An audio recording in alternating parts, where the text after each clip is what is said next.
அஸ்ஸலாமு அலைக்கும் வரஹ்மத்துல்லாஹி வபரகாத்துஹு. நம்மை சுற்றி ஏன் பல பிரச்சனைகளும் நம்மை துரத்தி கொண்டே இருக்கிறது? நம்முடைய இல்லத்தில் நாம் நுழைந்தால் இல்லத்தில் ஏன் பல பிரச்சனைகள் ஏற்படுகிறது? நம்முடைய வீட்டிலே நாம் நுழைந்தால் ஏன் நிம்மதியாக இருக்க முடியவில்லை? நம்மை சுற்றி பல பிரச்சனைகளும் துன்பங்களும் நெருக்கடிகளும் ஏன் நமக்குள் வந்து கொண்டே இருக்கிறது? ஒரு வீட்டில் அல்லாஹ்வுடைய அருள் இல்லை என்றால், அல்லாஹ்வுடைய பரக்கத் இல்லை என்றால் அந்த வீட்டில் பல பிரச்சனைகள் ஏற்படும். ஏன் அல்லாஹ்வுடைய பரக்கத் ஏற்படுவது இல்லை? ஏன் அங்கே ஷைத்தான் குடிபெயர்ந்து விட்டான்? அந்த வீட்டிலே ஷைத்தான் குடிபெயர்ந்து விட்டான். என்ன காரணம்?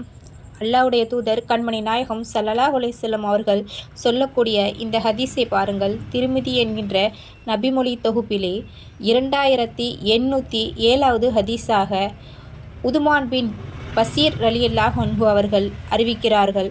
அல்லாஹ்வுடைய தூதர் ரசூலுல்லாஹி ஸல்லல்லாஹு அலைஹி வஸல்லம் அவர்கள் கூறுகிறார்கள், இந்த 2 வசனங்கள் 3 இரவுகள் ஒரு வீட்டிலே இந்த வசனத்தை ஓதப்படவில்லையானால் அந்த வீட்டில் ஷைத்தான் அந்த வீட்டை நெருங்கி விடுகிறான், நெருங்கியே தீருமான் என்று கண்மணி நாயகம் ஸல்லல்லாஹு அலைஹி வஸல்லம் அவர்கள் கூறுகிறார்கள். ஒரு வீட்டில் ஷைத்தான் குடிபெயர்ந்து விட்டால் அந்த வீட்டிலே இருக்கக்கூடியவர்களுக்கும் பிரச்சனையை ஏற்படுத்துவான். நமக்குள் நிம்மதிகள் இருக்காது. நம்மை சுற்றி நடக்கக்கூடிய அனைத்து பிரச்சனைகளையும் ஷைத்தான் தூண்டிக்கொண்டே இருப்பான். அது இறுதியாக வேறு வேறு சிந்தனைகளுக்கு ஒரு மனிதனை கொண்டு போய் சேர்க்கும். நம் வீட்டிலே இருக்கக்கூடிய இந்த ஷைத்தான்களை விரட்டக்கூடிய நபி ஸல்லல்லாஹு அலைஹி வஸல்லம் அவர்கள் ஒரு அழகிய 2 வசனங்களை சொல்கிறார்கள். இந்த 2 வசனத்தை ஒவ்வொருவரும் அவருடைய வீட்டிலே தினமும் ஓதிக்கொள்ள வேண்டும். இறைதூதர் கண்மணி நாயகம் ஸல்லல்லாஹு அலைஹி வஸல்லம் அவர்கள் எப்படி கூறுகிறார்கள் என்றால், 3 இரவுகள் ஒரு வீட்டிலே அந்த 2 வசனங்களும் ஓதப்படவில்லையானால் ஷைத்தான் அந்த வீட்டை நெருங்கியே தீர்வான் என்று கூறுகிறார்கள். ஆகவே 3 இரவுகள் நாம் தொடர்ச்சியாக இந்த 2 வசனங்களை ஓதிக்கொள்ள வேண்டும். அதேபோல இந்த வசனங்கள் இருக்கக்கூடிய அத்தியாயத்தை ஓதுவதும் மிக சிறப்புக்குரியது என்று கண்மணி நாயகம் ஸல்லல்லாஹு அலைஹி வஸல்லம் அவர்கள் சொல்கிறார்கள். ஆக ஒன்றை நாம் இங்கு புரிந்து கொள்ள வேண்டும். அல்லாஹ் குர்ஆனில் கூறுகிறான், இந்த குர்ஆன் அருமருந்து என்று கூறுகிறான். இந்த குர்ஆன் மனிதர்களுக்கு வழிகாட்டக்கூடிய அருமருந்து என்றும் கூறுகிறான். அருமை சகோதரர்களே, இங்கே கொஞ்சம் விளக்கமாக சொல்வது நம் மீது கடமையாக இருக்கிறது. அதனால் சற்று பொறுமை காத்து கேளுங்கள். இந்த குர்ஆனை நாம் எப்படி வாழ வேண்டும், அதன் பிறகு இந்த உலகத்தில் கியாம நாளில் நடக்கக்கூடிய நிகழ்வுகளை குறித்தும் இந்த குர்ஆன் பேசுகிறது. நபி ஸல்லல்லாஹு அலைஹி வஸல்லம் மற்றும் நபிமார்களுடைய வரலாறையும் இந்த குர்ஆன் பேசுகிறது. அல்லாஹ் கூறுகிறான், இந்த குர்ஆன் மனித சமுதாயத்திற்கு ஒரு அருமருந்து என்று கூறுகிறான். இந்த குர்ஆன் மனித சமுதாயத்திற்கு ஒரு அழகிய வழிகாட்டி என்றும் கூறுகிறான். இந்த குர்ஆனை நாம் நம் வீட்டிலே வைத்துவிட்டு அதை ஓதாமல் இருக்கக்கூடிய சூழ்நிலையிலே நம் இல்லத்திலே ஷைத்தான் உள்ளே நெருங்கக்கூடிய அளவுக்கு நாம் தான் வழிவகை செய்கிறோம் என்று கூறுகிறான். அந்த 2 வசனங்கள் என்ன என்று பார்ப்பதற்கு முன்னால் இந்த குர்ஆனில் சொல்லப்பட்டுள்ள சில அத்தியாயத்துகளின் சிறப்புகளையும் நாம் தெரிந்து கொள்ள வேண்டும். சூரா அல் ஃபாத்திஹா அத்தியாயம் 1. இந்த அத்தியாயம் நிறைய சிறப்புகளை கொண்ட ஒரு சூரா. நம்ம உடலில் ஏற்படக்கூடிய வலியாக இருக்கட்டும், நோயாக இருக்கட்டும், இந்த அத்தியாயத்தை 11 முறை ஓதி நம் உடலிலே தேய்த்து கொண்டால் கண்மணி நாயகம் ஸல்லல்லாஹு அலைஹி வஸல்லம் அவர்கள் கூறுகிறார்கள், எந்த நோயும் குணமாகும். அடுத்ததாக இன்னும் நம் உடலுக்கு சிஃபா கொடுக்கக்கூடிய 3 அத்தியாயம் கண்மணி நாயகம் ஸல்லல்லாஹு அலைஹி வஸல்லம் அவர்கள் கூறுகிறார்கள், ஒவ்வொரு இரவும் தூங்குவதற்கு முன்பாக இந்த ஒவ்வொரு அத்தியாயத்தையும் ஓதுவார்கள். குர்ஆனிலே 113வது அத்தியாயம், 114வது அத்தியாயம், 112வது அத்தியாயம், குல்ஹுல் அஹது, குல்லது ரப்பின் நாசு, குல்லது ரப்பில் ஃபலக், இந்த 3 அத்தியாயங்களையும் கண்மணி நாயகம் ஸல்லல்லாஹு அலைஹி வஸல்லம் அவர்கள் தாம் தூங்குவதற்கு முன்பாக ஓதி தன் கைகளில் ஊதி நம் உடம்புகளை தேர்த்து கொண்டு தூங்குவார்கள். ஆகவே இந்த 3 சூறாக்களையும் ஓதி படுப்பது சுன்னத்தாக இருக்கிறது. இதற்காக நமக்கு நிறைய நன்மைகளும் எழுதப்படுகிறது. நோய் நிவாரணியாகவும் இந்த அத்தியாயங்கள் இருக்கின்றது. இங்கே இன்னொன்றையும் நாம் புரிந்து கொள்ள வேண்டியது இருக்குது. புகாரியிலே 5020வது ஹதீஸாக அபு மூசா அல் அஸ்ஆரி ரலியல்லாஹு அன்ஹு அவர்கள் அறிவிக்கின்றார்கள். கண்மணி நாயகம் ஸல்லல்லாஹு அலைஹி வஸல்லம் அவர்கள் சொல்கின்றார்கள், குர்ஆனை ஓதுகின்ற நல்லவர்களின் நிலையானது எலுமிச்சை பழம் போன்றதாகும். அதை சுவையும் நன்று, அதன் வாசனையும் நன்று. நல்லவர்களாக இருந்து குர்ஆனை ஓதாமல் இருப்பவர் பேரிச்சம் பழத்தை போன்றவர் ஆவார். அவர் சுவை நன்று, அதன் வாசனை கிடையாது.